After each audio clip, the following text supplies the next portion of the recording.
रखा है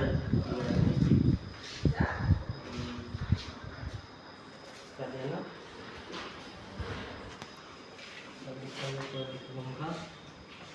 वो लोग गया किधर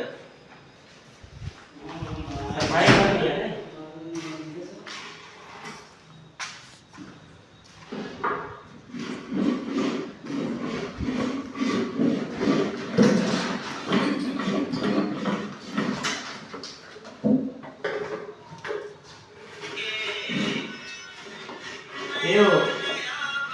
क्या काम कर रहे हो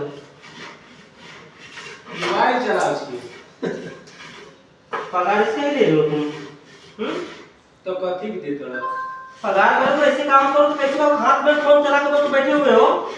हाँ मतलब मैं यहाँ मतलब पगार कैसे दूंगा तुम लोग को ऐसे हाँ ऐसे काम करो तुम हो फोन चलो तो बैठ के आराम से हाँ